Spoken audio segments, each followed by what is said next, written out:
Hello दोस्तों, स्वागत है आपको आपके चैनल गाजीपुर ट्रिकी क्लासेस में। आज मैं आपको क्लास 11th के फिज़िक्स का चैप्टर 1 के बारे में बात करेंगे। चैप्टर 1 के बारे में पिछले वीडियो में बता चुके हैं, आपको 2 बल बता चुके हैं। यह हमारा तीसरा बल है, यानी प्रबल नाभिकीय बल क्या होता है। प्रबल नाभिकीय बल क्या होता है, ऐसे जानते हैं परमाणु जो होता है, परमाणु के नाभिक में 2 होते हैं, एक प्रोटॉन होता है और दूसरा क्या होता है, न्यूट्रॉन होता है। एक पी होता है और एक एन होता है। ठीक है, ये जब प्रोटॉन और न्यूट्रॉन दोनों आपस में एक दूसरे से टकराते हैं, यानी ये दूसरे में एक नाभिक में होते हैं, ये चक्कर लगाते रहते हैं। ठीक है, ये परमाणु के नाभिक में चक्कर लगाते रहते हैं। ठीक है, ये परमाणु जब एक दूसरे को टकराते हैं, ठीक है, तो जब टकराने के कार्य को ही क्या कहते हैं, प्रबल नाभिकीय बल कहते हैं। ठीक है, यानी नाभिक में उपस्थित धनावेशित प्रोटॉनों एवं उदासीन न्यूट्रॉनों के बीच कार्यरत तीव्र आकर्षण बल को प्रबल नाभिकीय बल कहते हैं। ठीक है, नाभिकीय कणों के बीच प्रबल नाभिकीय बल न तो गुरुत्वाकर्षण बल है और न ही वायुचुंबकीय बल है। नाभिकीय कणों के बीच, यानी कहने का मतलब हमारा ये है, इस बल को हम लोग तो गुरुत्वाकर्षण बल के बारे में डिस्कस कर चुके हैं। यानी गुरुत्वाकर्षण बल यानी कोई भी ऊपर की वस्तु को नीचे की तरफ आकर्षित करना, इसे गुरुत्वाकर्षण बल कहते हैं। ठीक है, या फिर इसके बाद वैद्युचुंबकीय बल क्या होता है, इसके बारे में भी आप डिस्कस कर चुके हैं। नाभिकीय कणों के बीच वैद्युचुंबकीय बल के बताए हैं, यानी 2 आवेशों के बीच होता है। ठीक है, प्लस क्यू और माइनस क्यू। ठीक है, वैद्युचुंबकीय बल नाभिकीय कणों के बीच कार्यरत प्रबल आकर्षण बल वैद्युचुंबकीय बल की तुलना से 100 गुना अधिक होता है, जो आवेश की प्रकृति पर निर्भर नहीं करता है। यह बल प्रोटॉनों न्यूट्रॉनों तथा न्यूट्रॉनों के बीच समान रूप से कार्य करता है। यानी अब हम तो प्रबल नाभिकीय बल में परिभाषा में अगर लिखना है, ठीक है, तो नाभिक में उपस्थित धनावेशित प्रोटॉनों एवं उदासीन न्यूट्रॉनों के बीच कार्यरत तीव्र आकर्षण बल को प्रबल नाभिकीय बल कहते हैं। बस इतना तक लिख लेंगे, हमारा चैप्टर कंप्लीट हो जाएगा। इसके बाद आता है क्षीण नाभिकीय बल। क्षीण नाभिकीय बल में क्या होता है, कुछ नाभिकीय घटनाओं जैसे रेडियोएक्टिव नाभिक के बीटा क्षय तथा मूल कणों के बीच, ठीक है, कार्य करने वाले बल क्षीण नाभिकीय बल है। ठीक है, प्रबल नाभिकीय बलों की भांति क्षीण नाभिकीय बल लघु परास बल है, नाभिकीय आकार से अधिक दूरियों पर विभक्त होती हैं। ठीक है, यानी इतना तक हम लोग लिख लीजिएगा।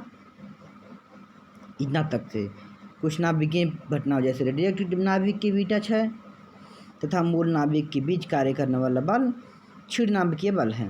इसके बाद हम बात करेंगे संक्षारण की। संक्षारण होता क्या है, संक्षारण का मतलब होता है किसी भी सामान का हमको सुरक्षा करना। ठीक है, यानी उसको कैसे हम संक्षारण कर सके, यानी उसको जंग लगने से बचा सके। संरक्षण का नियम में, यानी कोई भी लोहा है, मान लीजिए उसको हम लोग बाहर रख दें तो उसमें से धीरे धीरे उसमें जंग लगना शुरू हो जाता है और उसका वजन धीरे धीरे बढ़ना शुरू हो जाता है। और अब जब जंग लगने से उसके अंदर की लोहे जो होती है, चादर जो होती हैं, धीरे धीरे क्या होती है, खराब, जंग लगने से ख़राब हो जाती है। उसका वजन तो बढ़ जाता है, परंतु अंदर की जो चीज़ होती है वो ख़राब हो जाती है। इसलिए उसको संक्षारण करने के लिए, उसको बचाने के लिए उसको हमें पेंट करते हैं या फिर मोबिल डालते हैं। इससे क्या होता है, हमें उसमें उस लोहे को बचाने के में सहायता मिलती है। संरक्षण का नियम के देखें क्या होता है।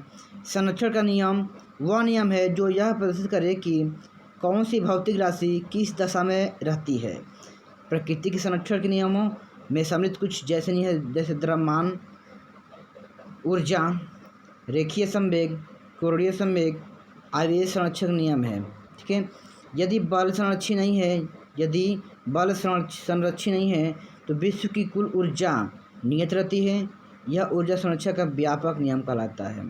ठीक है, इतना ही हमको पढ़ना है। अगर संरक्षण का नियम बात किया जाए तो किसी भी धातु या उपधातु को बचाने के लिए हमें उसको एक धातु की कलाई करते हैं। ठीक है, इसे हम लोग क्या कहते हैं, संक्षारण कहते हैं। ठीक है, और संक्षारण के नियम में इसको लिख लीजिएगा। ठीक है, इसके बाद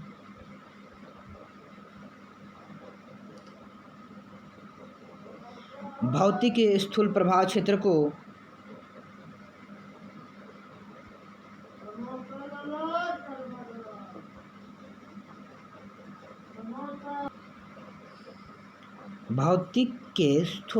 क्षेत्र को संक्षेप में लिखिए। ये क्या होता है?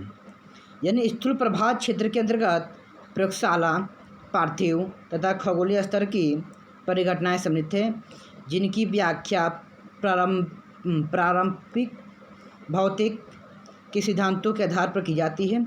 इसके अंतर्गत निम्नलिखित सिद्धांतों का अध्ययन किया जाता है।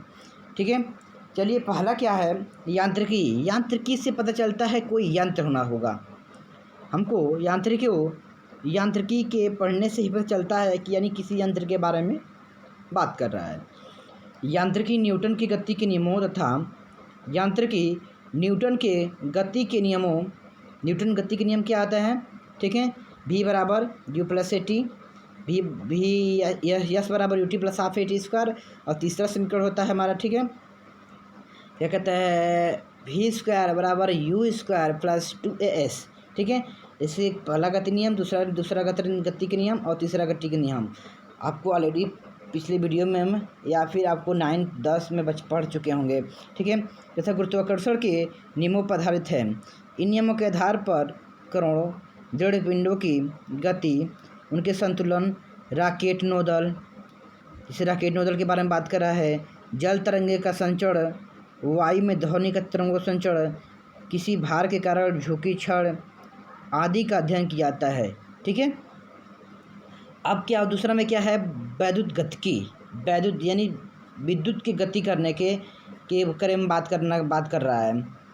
वैद्युत गतिकी के बारे में यानी विद्युत की गति करने की बात कर रहा है।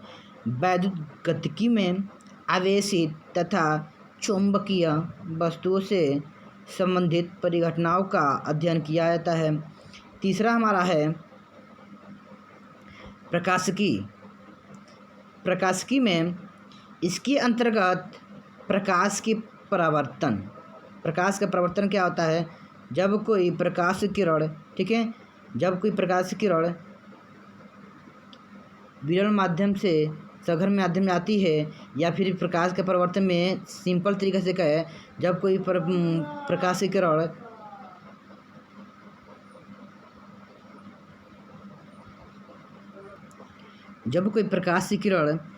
किसी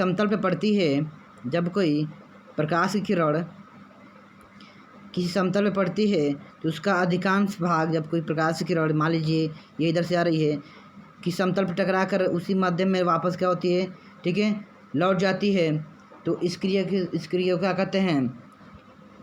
प्रकाश का प्रवर्तन कहते हैं।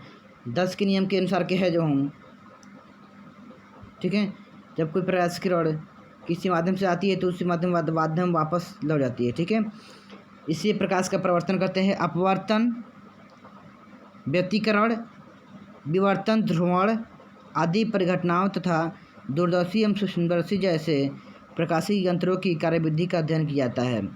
तीसरा हमारा है ऊष्मागतिकी। तीसरा तो हो गया। चौथा में हमारा ऊष्मागतिकी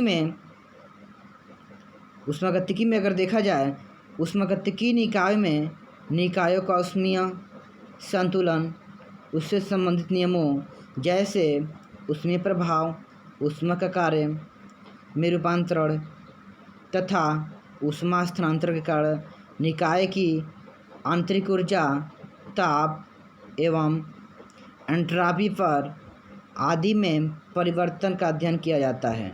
ठीक है, यदि हमारा वीडियो अच्छी लगे तो वीडियो को लाइक, शेयर एवं सब्सक्राइब जरूर करें। और उसके बगल में एक बेल आइकन दिखे, उसको भी ऑन कर ले, जैसे कि हमारे नए नए वीडियो का नोटिफिकेशन आप तक सबसे पहले पहुँचे। इतना बताने के बाद एक लाइक तो बनता है दोस्तों। चलिए तब तक धन्यवाद।